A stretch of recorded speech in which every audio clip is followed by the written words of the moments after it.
அனைவருக்கும் வணக்கம். இன்றைக்கு நடிகை திருமதி விஜயகுமாரி பற்றி பேசவிருக்கிறேன். கலைஞர் எழுதிய பூம்புகார் படத்தில் கண்ணகியாக நடித்து புகழ்பெற்றவர் விஜயகுமாரி அவர்கள். இவர் நடித்திருந்தார் என்று சொல்வதை விட அதே குணாபாத்திரமாக மாறினார் என்பதுதான் உண்மை. கனல் பறக்கும் கலைஞரின் வசனம் இவரது நடிப்பு. இது மறக்க முடியாத திரைப்படம். மக்கள் அனைவராலும் பாராட்டப்பெற்ற படம். அவரது சிறுவயதில் நடிப்பில் ஆர்வம் இல்லாதவராக இருந்தார். அவரது இளமை பருவத்தில் பள்ளியில் ஆண்டு விழா ஒன்று நடைபெற்றது. ஆசிரியரின் வற்புறுத்தின் பேரில் நடனம் ஆடினார் விஜயகுமாரி அவர்கள். அதன் பிறகுதான் இவருக்கு சினிமாவில் நடிக்க ஆசை ஏற்பட்டது.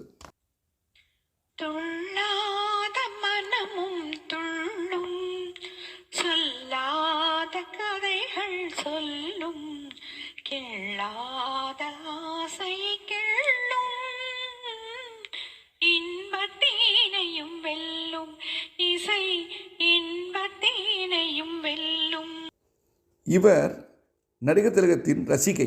அவருடைய திரைப்படம் என்றால் இவருக்கு மிகவும் பிடிக்கும். சினிமாவில் நடிக்க ஆசை என தனது விருப்பத்தை பெற்றோர்களிடம் தெரிவித்தார்.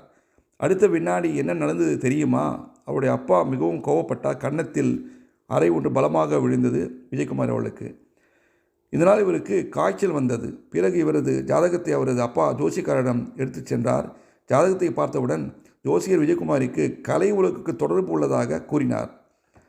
நல்ல ஒரு பெரிய நடிகை ஆவதற்கும் வாய்ப்பு உள்ளதாக சொன்னார்.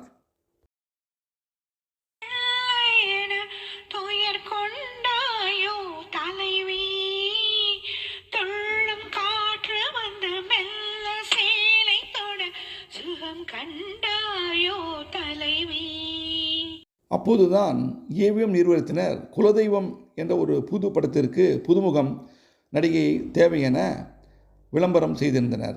இது செய்தித்தாளில் வந்தது. இதை பார்த்தவுடன் விஜயகுமாரி 2 புகைப்படங்களை அனுப்பினார்.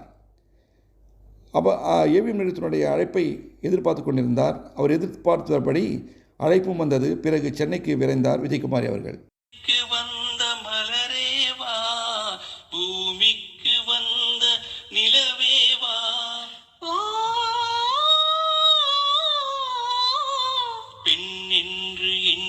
பேசாமல் வந்த உன் வண்ணமேனி சிலையேவா கொள்ள வந்த தலைமாமா மனம் கொள்ள வந்த இறைவாவா.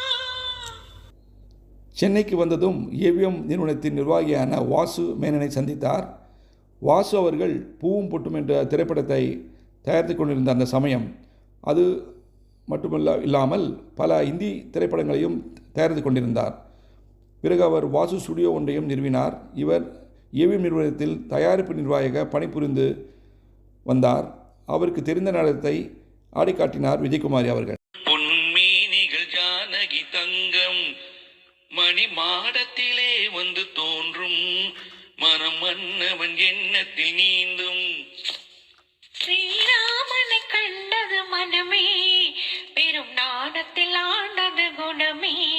ஸ்ரீராமனை கண்டது மனமே பெரும் நாடத்தில் ஆண்டது குணமே. லலலா லலலா லலலா லலலா மதுரா நகரில் தமிழ் சங்கம் அதில் மங்கள கீதம் முழங்கும். பிறகு கலைஞர் எழுதிய பராசக்தி படத்தினுடைய வசனத்தை பேசி வாசுவின் பாராட்டை பெற்றார். சிவாஜி கணேசன் நீதிமன்றத்தில் பேசிய வசனத்தை பிழையின்றி தைரியமாக பேசி அங்கு சுற்றியுள்ள அனைவரது பாராட்டையும் பெற்றார். கேட்டவுடன் அங்குள்ள அனைவரும் ரசித்து கைத்தட்டினர். பிறகு தகவல் அனுப்புவதாக சொன்னார் அவர் வாசுமேனன் அவர்கள். விஜயகுமாரியும் தனது பெற்றோருடன் ஊருக்கு சென்றார். பிறகு இவரை தேர்வு செய்ததாக விஜயகுமாருக்கு தகவல் அனுப்பினார். சென்னைக்கு வந்து ஒரு வீடு எடுத்து பெற்றோருடன் தங்கினார். கண்கள் உறங்கிடுமா காதல் கண்கள் உறங்கிடுமா காதல் கண்கள் உறங்கிடுமா ஒன்று கலந்திடும் நெஞ்சம் உறவை நாடி கெஞ்சும் கண்கள் உறங்கிடுமா காதல் கண்கள் உறங்கிடுமா காதல் கண்கள் உறங்கிடுமா. நீல இரவிலே தோன்றும் நிலவை போலவே வாழை குமரியே நீயும் வந்த போதிலே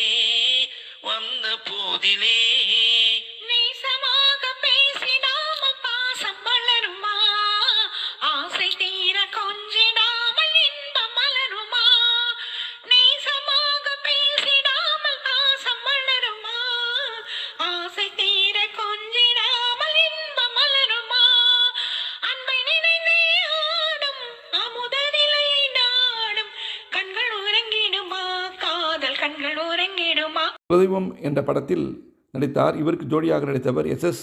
ராஜேந்திரன் அவர்கள். பின்பு இவரையே காதலித்து திருமணம் செய்து கொண்டார். முதல் காட்சி முதலிரவு காட்சி தான் அந்த குலதெய்வம் படத்தில். பின்பு நோயின் காரணமாக விஜயகுமாரின் தாயார் காலமானார். அதே நேரத்தில் ஆறுதலாக இருந்தவர் திரு எஸ்.எஸ். ராஜேந்திரன் அவர்கள். இந்த திரைப்படம் எடுக்கும்போது தான் இவருக்கும் காதல் மலர்ந்தது. விஜயகுமாரி எஸ்.எஸ். ராஜேந்திரன் தம்பதியருக்கு ஒரு மகன் இருக்கிறார். அவருடைய பெயர் ரவிக்குமார். இப்போதுள்ள நடிகைகளில் விஜயகுமாரி அவளுக்கு ஒரு தனி பெருமை, சிறப்பு உள்ளது. இவர்தான் நீளமான வசனம் தமிழில் பேசிய தமிழ் நடிகை என்று கூறலாம். ஒருத்தி ஒருவனை நினைத்து விட்டால் அந்த உறவுக்கு பெயர் என்ன? காதல். அந்த ஒருவன் ஒருத்தியை மணந்து கொண்டால் அந்த உரிமைக்கு பெயர் என்ன? குடும்பம். எம்ஜிஆர் அவர்கள் பல நடிகைகளுடன் சினிமாவில் நடித்துள்ளார். குறிப்பாக சொன்னால் பானுமதி, சரோஜாதேவி, ஜெயலலிதா, கே.ஆர். விஜயா என சொல்லிக்கொண்டே போகலாம். ஆனால் ஒரு நடிகை மட்டும் எம்ஜிஆருக்கு ஜோடியாக நடிக்கவில்லை. அவர் யார் தெரியுமா? அவர் தான் விஜயகுமாரி அவர்கள். அவள் இருவரும் அண்ணன் தங்கை போல பழகி வந்தார்களாம். மேலும் கலைஞர் எஸ்.எஸ். ராஜேந்திரன் அவர்கள், எம்ஜிஆர் அவர்கள் போன்றவர்கள் திமுகவில் மிகுந்த ஈடுபாடு கொண்டிருந்த அந்த சமயம். இதன் காரணமாகத்தான் எம்ஜிஆர் அவர்கள் விஜயகுமாருடன் ஜோடியாக நடிக்க மறுத்துவிட்டதாக ஒரு செய்தி. தன் கண்ணனை தேடுகிறாள், மனக்காதலை கூறுகிறாள். தன் கண்ணனை தேடுகிறாள், மனக்காதலை கூறுகிறாள். இந்த அண்ணனை மறந்து விட்டாள் என அதனையும் கூறாயோ. இந்த மன்றத்தில் மூடி வரும் இளம் தென்றலை கேட்கின்றேன். என் கண்ணுக்கு கண்ணாகும் இவள் சொன்னது சரிதானா?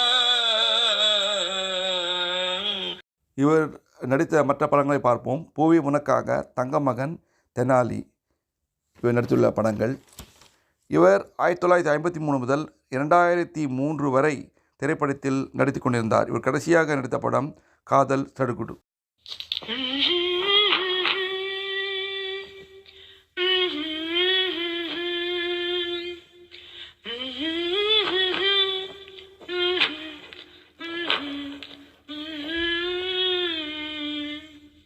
ஞாயிறு என்பது கண்ணாக, திங்கள் என்பது பெண்ணாக, செவ்வாய் கோவை பழமாக, சீனி நடந்தது அழகாக.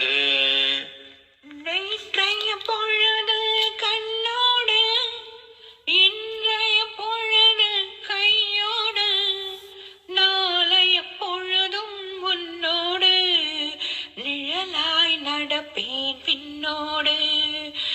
நானும் ஒரு பெண் என்ற படத்தில் கருப்பு நிற பெண்ணாக சிறப்பாக நடித்தார் விஜயகுமாரி அவர்கள். இந்த திரைப்படத்திற்கு ஜனாதிபதி விருது கிடைத்தது. தீரங்கள் என்ன செய்யும்?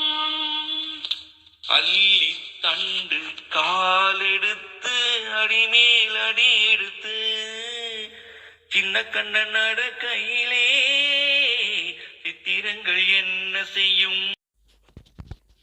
இவர் திரைப்பட நடிகர் சங்கத்தின் மூத்த உறுப்பினர். கட்டிட நிதிக்காக ரூபாய் 5 லட்சத்திற்கான காசோலையை வழங்கினார். இவரை நாம் பாராட்டத்தான் வேண்டும். வளர்க சி.ஆர். விஜயகுமாரின் புகழ்.